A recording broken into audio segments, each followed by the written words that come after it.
सदन में मोदी सरकार पर जमकर बरसे राहुल गांधी। 21वीं सदी में तैयार हुआ नया चक्रव्यूह, तो अडानी अंबानी को लेकर हुआ हंगामा।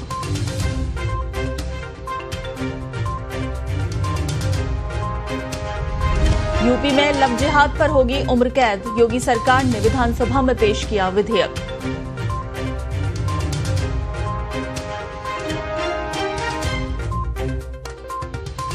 बिहार सरकार को सुप्रीम कोर्ट से झटका, हाईकोर्ट के फैसले पर रोक लगाने से किया इनकार। 65% आरक्षण के आदेश पर रोक वाला हाईकोर्ट का फैसला रहेगा बरकरार।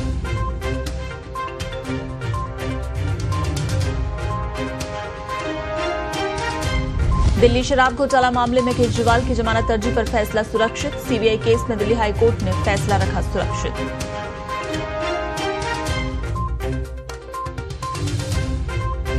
जयपुर सहित कई जिलों में बारिश का अलर्ट, हाड़ौती अंचल में झमाझम, पूर्वी इलाकों में अगले 4-5 दिन मानसून सक्रिय रहने और बारिश की गतिविधियां जारी रहने की संभावना।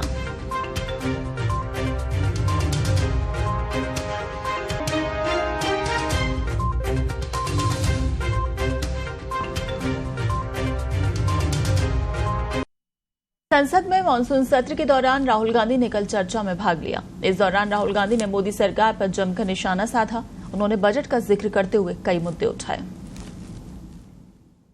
हमारा एक्सपेक्टेशन था कि जो अन्नदाता है, जो सरकार से सिर्फ एक चीज मांग रहा है, लीगल गारंटीड एमएसपी। हमें लगता था कि ये कोई बड़ा काम नहीं है सर, ये इतना बड़ा काम नहीं है। हमें लगता था कि अगर सरकार बजट में इसका प्रोविजन कर देती, अगर बजट में इसका प्रोविजन कर देती, तो जो हमारे किसान हैं जो चक्रव्यूह में, आपके चक्रव्यूह में फंसे हैं, वो निकल पाते। ये हमारी थिंकिंग थी, मगर आपने नहीं किया। तो मैं यहां इंडिया गठबंधन के तरफ से गारंटी देता हूं कि हम ये काम करके दिखा देंगे। जो आपने अपने बजट में नहीं किया, वो मैं हिंदुस्तान के सब किसानों से कहना चाहता हूं, गारंटीड लीगल एमएसपी हम इस सदन में पास करके आपको देंगे। स्पीकर सर, जो मिडिल क्लास है सर, वो प्रधानमंत्री को अच्छी बात बोलो।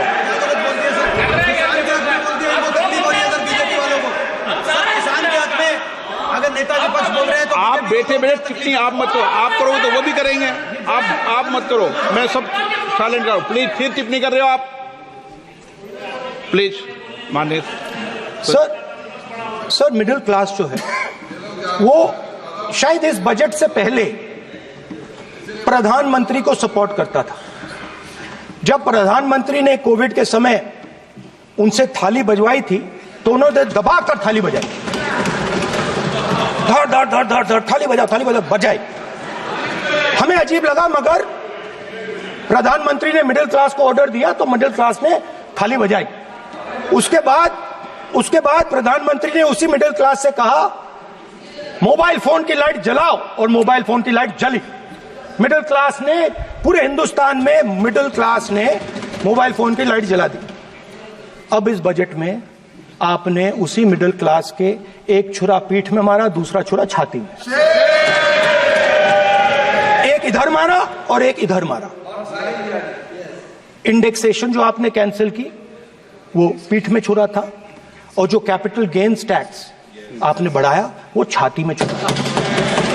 आपने long term capital gains tax को 10% से 12.5% किया, यहां छाती मारी, यहां छुरी मारी, और शॉर्ट टर्म को 15 से 20% छुरी मारी। दुख की बात है, मगर इसमें एक इंडिया गठबंधन के लिए एक हिडन बेनिफिट है। मिडिल क्लास अब आपको छोड़ने जा रही है और इस साइड आ रही है। तो मेरा कहना है, जहां भी आपको मौका मिलता है, आप चक्रव्यूह बना देते हो। एक चांस मिलता है, आप चक्रव्यूह बना देते हो। हम चक्रव्यूह तोड़ने का काम करते हैं। हमारे बजट में किसान का कर्जा माफ हुआ, चक्रव्यूह तोड़ा। मनरेगा हुआ, चक्रव्यूह तोड़ा। तो हम चक्रव्यूह तोड़ने का काम करते हैं, आप चक्रव्यूह बनाने का काम करते हो। आप चाहते हो कि हिंदुस्तान छोटे छोटे खांचों में रहे। मैं फोटो दिखा रहा हूं, एक फोटो दिखा रहा हूं। एक मिनट, आपने टीवी ऑफ कर दिया सर? नो टीवी कोई ऑफ नहीं है। वो देखिए सर, ऑफ हो गया। मेरा फोटो दिखा, कोई नहीं ऑफ था सर। ऑफ है सर? नो सर, दिखाइए सर। एक ऑफ है सर। नो, आप टीवी ऑफ कर लेते हो। प्लीज आप बैठिए, एक बात सुनिए। ओके सर, नहीं आप अपोलोजाइज सर। नहीं, नो अपोलाइज। मैं आपको अपोलाइज के लिए दिखेगा। आप प्रतिपक्ष के नेता है, तो मेरी ये अपेक्षा रहती है कि सर, ये देखिए सर, बंद होगी। आप सदन की मर्यादा को रहे। सर, जब भी मैं उसको हटाना चाहता हूं मुझे ये करना है सर। वो हटो, देखो आगे।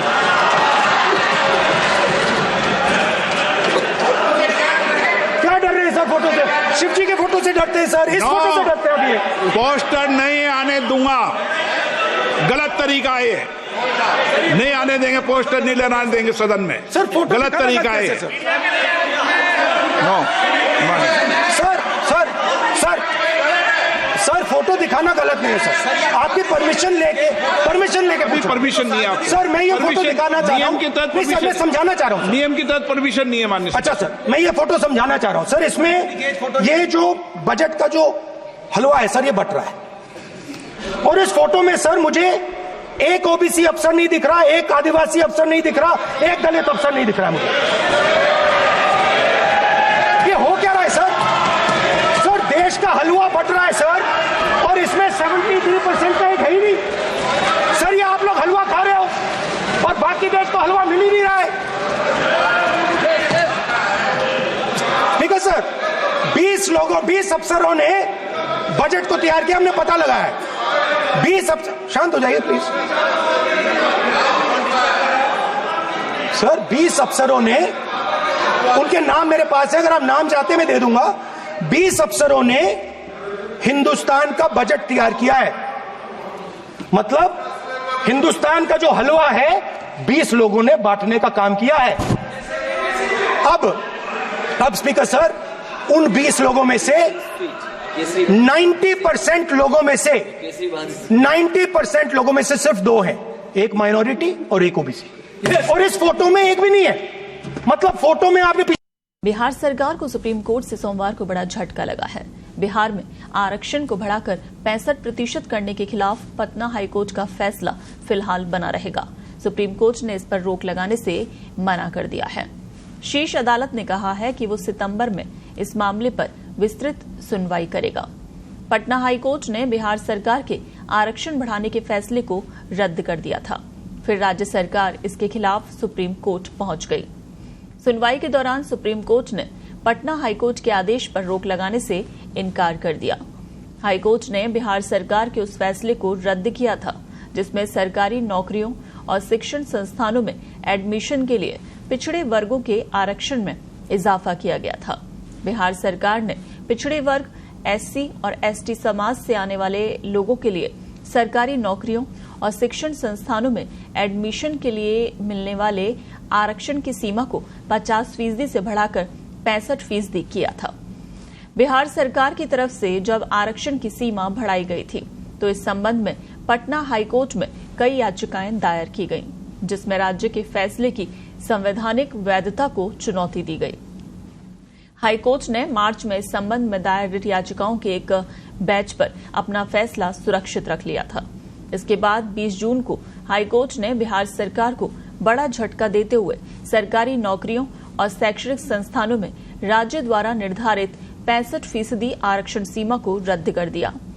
बिहार सरकार ने पिछले साल नवंबर में आधिकारिक तौर पर राज्य बजट में 2 विधेयकों को नोटिफाई किया।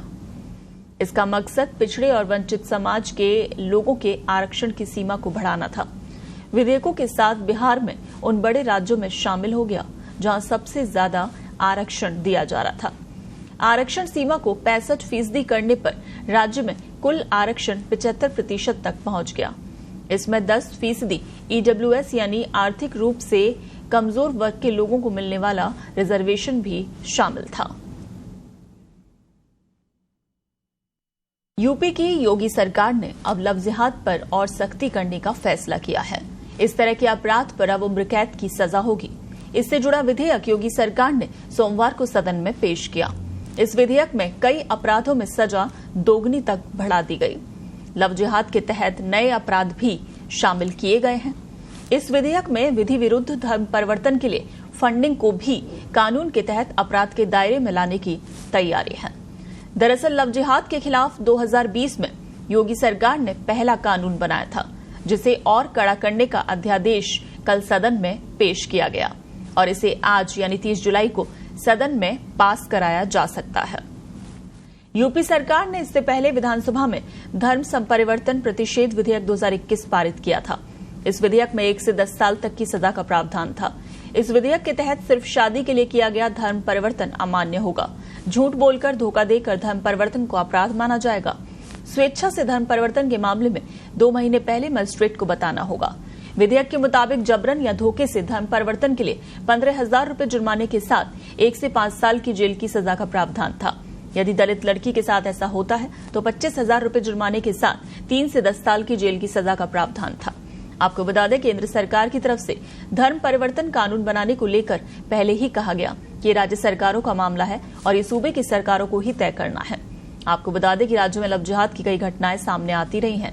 सीएम योगी कई बार इस मामले पर सख्ती बरतने के निर्देश जारी कर चुके हैं। उन्होंने कहा था कि झूठ बोलकर हिंदू लड़कियों को प्रेम जाल में फंसाने की घटनाएं बर्दाश्त नहीं की जाएंगी। आपको बता दें, साल 2023 में लखनऊ के मोहनलालगंज में एक हैरान करने वाली घटना सामने आई थी। यहाँ एक हिंदू परिवार ने देखा कि उनकी लड़की नमाज पढ़ रही है। घर के लोग इसे देखकर सन्न रह गए। लड़की से कड़ाई से पूछताछ के बाद पता चला कि उसने एक मुस्लिम लड़के से निकाह कर लिया। उसने उसका धर्म भी परिवर्तन करा दिया। इसके बाद परिजनों ने लड़की के सामान की तलाशी ली तो पता चला कि अमन नाम का एक लड़का उसके संपर्क में है। उसके लिखे कई खत बरामद हुए। लड़की के परिजनों ने उस पर दबाव बनाना शुरू किया, वो मुस्लिम लड़के को छोड़ दे, लेकिन उसका इतना ब्रेन वॉश हो चुका था, वो नहीं मानी। एक दिन पता चला उस लड़के के साथ घर से भाग गई। इस तरह की घटनाएं लखनऊ, बरेली, बहराइच और पश्चिमी यूपी के इलाकों में सामने आई थी।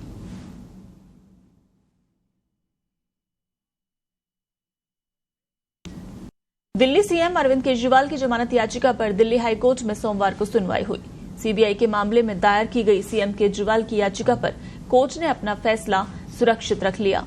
सीबीआई ने सीएम केजरीवाल को आबकारी नीति से जुड़े मामले में 25 जून को गिरफ्तार किया था। जस्टिस नीना बंसल कृष्णा इस याचिका पर सुनवाई कर रही थी। सीबीआई के वकील डीपी सिंह ने कोर्ट में बताया कि सीएम केजरीवाल के खिलाफ निचली अदालत में चार्जशीट दायर कर दी गई है। सीबीआई ने कोर्ट को बताया कि जैसे जैसे उनकी सुनवाई आगे बढ़ रही है, उन्हें और सबूत मिले हैं। आज चार्जशीट दाखिल की गई है, जिसमें सीएम केजरीवाल सहित 6 लोगों के नाम हैं। इनमें से 5 की अभी तक गिरफ्तारी नहीं हुई। सीएम केजरीवाल की तरफ अभिषेक मनु सिंघवी ने दलील दी कि मुख्यमंत्री इस पर दस्तखत किए और 15 और लोगों ने इस पर साइन किए। उपराज्यपाल ने भी साइन किया। उन्हें आरोपी क्यों नहीं बनाया गया? उन्होंने कहा कि सीएम केजरीवाल को ईडी के केस में 3 बार जमानत मिली। सीएम केजरीवाल के खिलाफ कोई सीधा सबूत नहीं है। उन्होंने कहा कि सीबीआई अक्सर विजय नायर को मामले में सेंट्रल फिगर के रूप में बताती है, लेकिन नायर को बहुत पहले ही सीबीआई मामले में जमानत दे दी गई थी।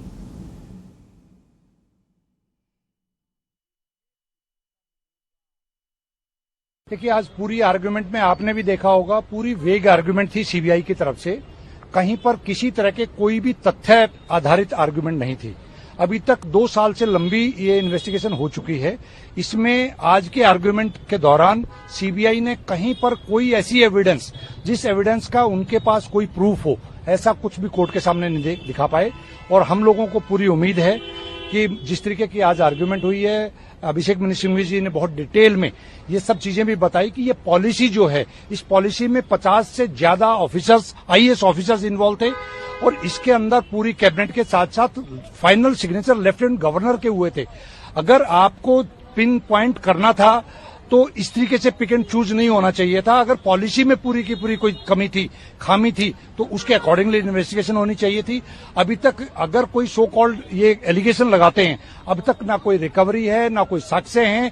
जिस तरीके के साक्ष्य हैं वो कोर्ट में 1 मिनट भी नहीं टिकेंगे। और हम लोगों को उम्मीद है कि ऑर्डर रिजर्व किया है कोर्ट ने, और ऑनरेबल कोर्ट ने कहा शायद 1-2 दिन के अंदर इस वीक एंड तक हम लोगों को पूरी उम्मीद है कि अरविंद केजरीवाल जी बाहर आएंगे। देखिए, एक बात तो पक्का है कि हम लोग बेल सीख कर रहे हैं। हमारी बेल एप्लीकेशन पे आज का आर्गुमेंट है और हमारा भी ये कहना है कि जिस तरीके की चार्जशीट और जिस तरीके के एविडेंसेज हैं, जितने लंबे पेजेस हैं, ये 7 to 10 ईयर्स तक ये ट्रायल चलेगी। जिस तरीके से अभी तो ट्रायल शुरू भी नहीं हुई है, तो हम लोगों का कहना भी यही है कि जब तक ये ट्रायल चलेगी तब तक हम लोगों को बेल मिलनी चाहिए। माननीय मुख्यमंत्री जी एक रिस्पेक्टेबल सिटीजन है और इलेक्टेड वो चीफ मिनिस्टर हैं, उन लोगों उनके एब्सेंस में बहुत सारे दिल्ली के काम भी सफर कर रहे हैं, तो हम लोगों को उम्मीद है कि ऑनरेबल कोर्ट इसको कंसिडर करें।